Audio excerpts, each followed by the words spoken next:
आज की पहली और बड़ी खबर की बात करें तो हेमंत सोरेन खानलीज सेल कंपनी मामले में सुप्रीम कोर्ट जाएगी सरकार। मुख्यमंत्री हेमंत सोरेन और उनके भाई बसंत सोरेन के करीबियों के सेल कंपनी में निवेश और सीएम को लीज आवंटन के खिलाफ दाखिल याचिकाओं के मेरिट पर हाईकोर्ट के फैसले को सरकार सुप्रीम कोर्ट में चुनौती देगी। बताया जा रहा है कि 9 जून को सरकार की ओर से सुप्रीम कोर्ट में SLP दाखिल की जाएगी। इससे पहले 3 जून को झारखंड हाईकोर्ट ने दोनों याचिकाओं की मेंटेनेबिलिटी पर फैसला सुनाते हुए याचिका को सुनवाई योग्य माना था। हाईकोर्ट में 10 जून को इस मामले की सुनवाई भी होनी है। इस मामले में प्रार्थी शिव शंकर शर्मा की ओर से भी सुप्रीम कोर्ट में केविएट दाखिल किए जाने की बात कही जा रही है। इस मामले में सुनवाई के दौरान उनका विपक्ष सुना जा सके।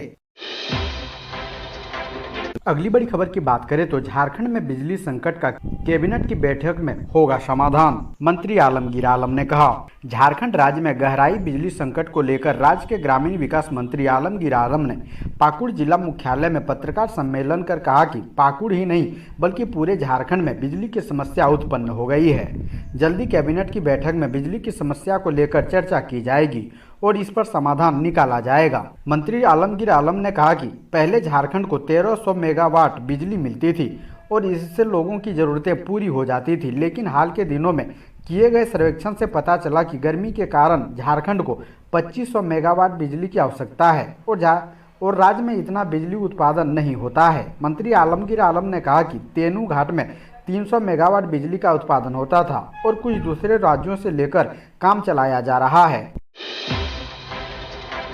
अगली बड़ी खबर की बात करें तो झारखंड में प्राइवेट विश्वविद्यालयों की नहीं चलेगी मनमानी।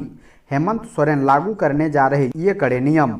मुख्यमंत्री हेमंत सोरेन झारखंड में स्थापित निजी विश्वविद्यालयों की मनमानी को लेकर सख्त है।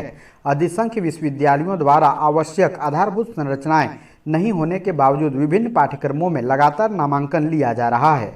अब ऐसे विश्वविद्यालयों पर शिकंजा कसने के लिए विश्वविद्यालय अनुदान आयोग के दिशा निर्देश को राज्य में अनिवार्य रूप से लागू करने की तैयारी है। इसे लेकर राज्य सरकार द्वारा गठित मॉडल नियमावली में बदलाव किया जा रहा है। मुख्यमंत्री ने इस पर अपनी स्वीकृति प्रदान कर दी है। अब इस पर राज्यपाल की अनुमति मिलने के साथ ही विश्वविद्यालयों पर शिकंजा कसना शुरू हो जाएगा।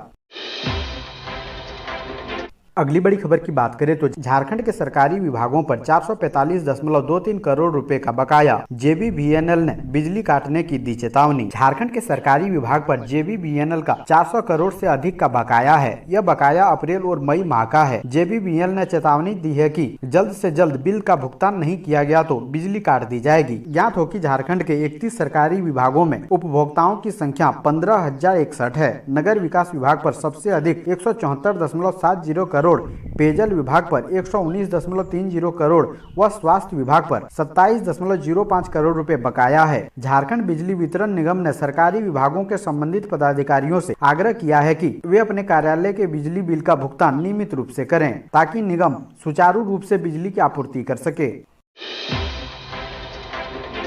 अगली बड़ी खबर की बात करें तो रेलवे की परीक्षा देने जाने वाले के लिए इन रूटों पर चलेगी स्पेशल ट्रेन। जनरल टिकट भी मिलेगा, बुकिंग शुरू। रेलवे ने एक बार फिर परीक्षा के तिथियों का ऐलान कर दिया है। परीक्षा में शामिल होने हजारों की संख्या में परीक्षार्थी जाएंगे, जिससे आम यात्रियों को परेशानी हो सकती है। इसके मद्देनजर अलग अलग रूटों पर परीक्षा स्पेशल ट्रेन चलाने की घोषणा की गई है। इससे पहले धनबाद से 3 परीक्षा स्पेशल ट्रेनें चली थी, पर इस बार इस रूट पर एक भी परीक्षा स्पेशल ट्रेन नहीं चलेगी। पर धनबाद से सटे आसनसोल और जामताड़ा होकर परीक्षा स्पेशल ट्रेनें चलेगी। हालांकि परीक्षार्थियों को भी किराए में राहत देने के मूड में नहीं है, बल्कि उनसे भी ज्यादा किराया वसूल कर रेलवे अपनी झोली भरेगी। स्पेशल बनकर चलने वाली ट्रेन का किराया दूसरी ट्रेनों की तुलना में ज्यादा चुकाना होगा। किसी भी तरह का रियायती टिकट जारी नहीं होगा और न ही तत्काल कोटे से टिकट बुक कराए जा सकेंगे। दोनों ट्रेनों में टिकटों की बुकिंग शुरू हो चुकी है।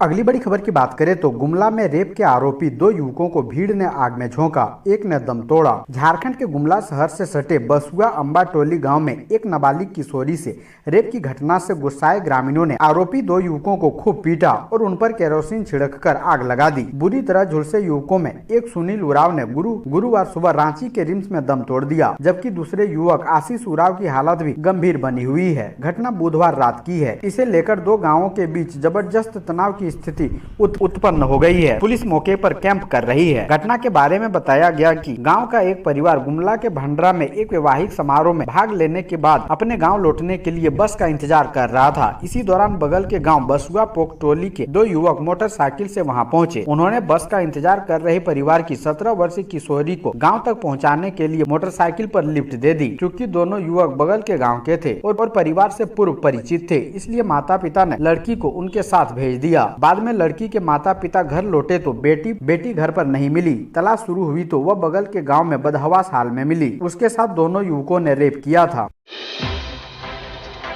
अगली बड़ी खबर की बात करें तो झारखंड के शिक्षकों का क्षेत्रीय भाषा के आधार पर होगा स्थानांतरण, जानिए नियम। झारखंड के सरकारी स्कूलों में अब शिक्षकों का क्षेत्रीय भाषा के आधार पर अब स्थानांतरण हो सकेगा। स्कूली शिक्षा एवं साक्षरता विभाग ने इस बाबत अधिसूचना जारी कर दी है। अधिसूचना के अनुसार जो शिक्षक जिस क्षेत्र भाषा में उत्तीर्ण होंगे उसी क्षेत्रीय भाषा वाले दूसरे जिले में उनका अंतर जिला स्थानांतरण हो सकेगा। लेकिन स्थानांतरण की शर्त यह है कि 3 साल की सेवा दे चुके शिक्षक ही अंतर जिला स्थानांतरण के लिए योग्य होंगे। बता दें कि राज्य की हेमंत सोरेन सरकार ने इस बाबत वर्ष 2019 में लागू नीति में संशोधन करते हुए यह निर्णय लिया है। ध्यान देने वाली बात यह है कि स्कूल के शिक्षकों का स्थानांतरण जून महीने में न होकर बल्कि दिसंबर में होगा। स्थानांतरण की प्रक्रिया ऑनलाइन होगी। आवश्यकता पड़ने पर स्थानांतरण की प्रक्रिया मैनुअली भी पूरी की जा सकेगी। अगली बड़ी खबर की बात करें तो गंगा दशहरा के मौके पर साहिबगंज में गंगा आरती का आयोजन, दुल्हन की तरह सजाया गया बिजली घाट। सनातन संस्कृति में गंगा नदी को बेहद पवित्र माना गया है। किसी भी शुभ व मांगलिक कार्य में गंगा जल का प्रयोग किया जाता है, इसलिए गंगा दशहरा का पावन पर्व धूमधाम के साथ मनाया जा रहा है। मान्यता है कि ज्येष्ठ मास के शुक्ल पक्ष की 10वीं तिथि को माँ गंगा हस्त नक्षत्र में पृथ्वी पर अवतरित हुई थी। साहिबगंज में गंगा दशहरा के मौके पर बनारस की तर्ज पर बिजली घाट पर बृहस्पतिवार शाम गंगा महाआरती का आयोजन किया गया था। इसके लिए बनारस से 60 सदस्यीय टीम साहिबगंज पहुंची है। टीम में 11 पुरोहित, 11 शंख वादक, 21 डमरू वादक, 11 कन्याएं व अन्य लोग शामिल हैं।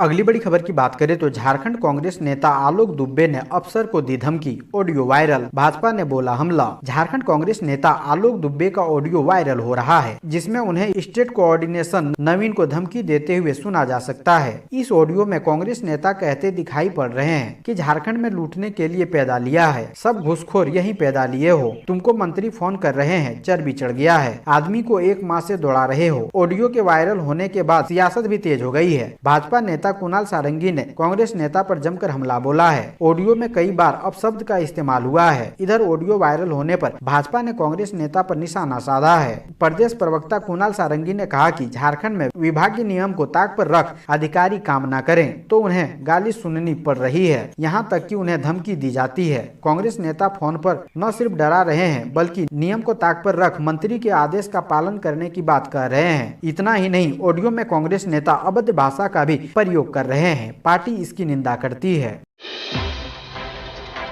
अगली बड़ी खबर की बात करें तो निशिकांत दुबे ने हेमंत सोरेन को कहा बुड़बक, छोड़ा दिन भर का शब्द वेदी बान। झारखंड के मुख्यमंत्री और झारखंड मुक्ति मोर्चा के कार्यकारी अध्यक्ष हेमंत सोरेन द्वारा भारतीय जनता पार्टी के राष्ट्रीय अध्यक्ष जेपी नड्डा का खुले मंच से हजारों की भीड़ के सामने सरकारी कार्यक्रम में उपहास उड़ाए जाने पर गोड्डा के बीजेपी सांसद निशिकांत दुबे ने बेहद कड़ी प्रतिक्रिया दी है। निशिकांत दुबे ने हेमंत सोरेन को बिना बुद्धि वाला आदमी बताया है। भाजपा सांसद ने अपने ट्वीट में राष्ट्रीय कवि रामधारी सिंह दिनकर की ओजपूर्ण पंक्तियां लिखी और इशारे ही इशारे में हेमंत सोरेन सरकार के पतन की भविष्यवाणी कर दी। निशिकांत ने ट्विटर पर लिखा, जब नाश मनुज पर छाता है पहले विवेक मर जाता है। अपने जीवन में मैंने झारखंड के मुख्यमंत्री हेमंत सोरेन जी इतना विवेकहीन मनुष्य आज तक नहीं देखा। भाजपा के राष्ट्रीय अध्यक्ष जेपी नड्डा जी तो बहुत बड़े हैं, भाजपा का एक साधारण कार्यकर्ता भी मुख्यमंत्री जी आपको पढ़ाने समझाने के लिए काफी है।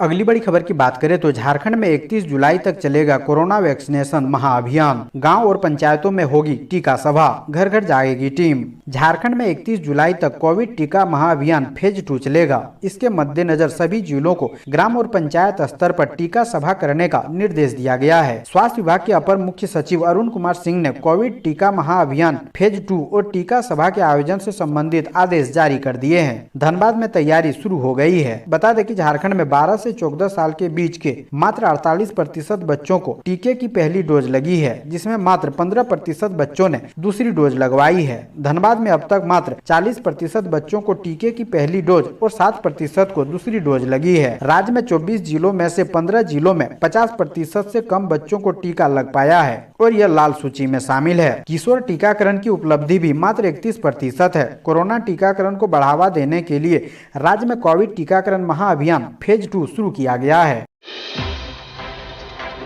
अगली बड़ी खबर की बात करें तो स्वर्ण व्यवसायी राजेश पाल के अंतिम संस्कार में शामिल हुए मंत्री बन्ना गुप्ता, कहा कैबिनेट में उठाएंगे मुद्दा। 7 जून को अपराधियों के हमले में मारे गए स्वर्ण व्यवसायी राजेश पाल का अंतिम संस्कार हरमू धाम मुक्ति धाम में किया गया। अंतिम संस्कार कार्यक्रम में स्वास्थ्य मंत्री बन्ना गुप्ता भी शामिल हुए और मृतकों को श्रद्धांजलि अर्पित की। बन्ना गुप्ता ने मृतक परिजनों से मुलाकात कर सांत्वना दी। उन्होंने कहा कि वे इस हत्याकांड के मुद्दे को 16 जून को होने वाली कैबिनेट की बैठक में उठाएंगे। वहीं हेल्थ मिनिस्टर बन्ना गुप्ता ने डीजीपी को फोन कर मामले में त्वरित कार्रवाई कर अपराधियों को गिरफ्तार करने का निर्देश दिया, जबकि एसएसपी रांची को शहर में क्राइम कंट्रोल करने का निर्देश दिया और साथ ही क्राइम मीटिंग कर अपराध की समीक्षा करने को कहा है। अगली बड़ी खबर की बात करें तो खुट्टी के गांव में फिर पत्थलगड़ी की आग भड़काने की साजिश। झारखंड के खुट्टी जिले के दर्जन भर गांवों में पत्थलगड़ी की आग फिर से भड़काने की साजिश रची जा रही है। गुजरात के तापी जिले के कटासवान गांव से हफ्ते भर पहले खुट्टी आए रविंद्र गाथिम और यशपाल गाथिम, जो दोनों पिता पुत्र हैं, यहां अपने साथियों के साथ मिलकर ग्रामीणों को भड़काने व समानांतर सरकार चलाने का प्रोपगेंडा कर रहे हैं। इनके इरादे खतरनाक है। ये भारतीय संविधान और भारत सरकार को खारिज कर उनकी जगह खुद को असली सरकार बताते हैं। साथ ही आदिवासियों को भड़काकर राशन कार्ड, आधार कार्ड आदि का इस्तेमाल नहीं करने, अपना अलग कार्यालय चलाने, अलग स्कूल चलाने और अलग सिक्का चलाने की बात भी कर रहे हैं। ग्रामीणों को यह कहते हुए भड़काया जा रहा है कि उनकी अलग सरकार होगी और इसी का नियम वो मानेंगे। खुद को भारत सरकार कुटुंब परिवार बताते हुए ये लोग ग्रामीणों के बीच भारत सरकार को अवैध ठहराने संबंधित पोस्टर व किताबें बांट रहे हैं। इन किताबों में भड़काऊ बातें लिखी है। अगली बड़ी खबर की बात करें तो झारखंड सरकार ला रही सीएम सारथी योजना, बैंक रेलवे से लेकर यूपीएससी तक की तैयारी का मिलेगा खर्च। मुख्यमंत्री हेमंत सोरेन ने ऐलान किया है कि उनकी सरकार राज्य के नौजवानों के लिए बहुत जल्द सीएम सारथी योजना लाने जा रही है। इस योजना के तहत राज्य के युवाओं को हर तरह की प्रतियोगी परीक्षा की तैयारी करने में आने वाले पूरे खर्च का सरकार वहन करेगी, चाहे वह प्रतियोगिता मेडिकल, इंजीनियरिंग, यूपीएससी, जेपीएससी से जुड़ी हो या बैंक, रेलवे आदि की हो, ताकि हम राजनीतिक के साथ बौद्धिक स्तर पर ताकतवर बनकर राज्य के खिलाफ षड्यंत्र करने वालों को पहचान सके। इतनी ही नहीं, बड़े बड़े शहरों में राज्य की बच्चियों के लिए छात्रावासों का निर्माण भी कराया जाएगा। सरकार बहुत जल्द राज्य के हर आदिवासी के घर में निःशुल्क मांडर नागड़ा पहुंचाने की योजना बना रही है, ताकि आदिवासी परंपरा अक्षुण्ण बनी रहे।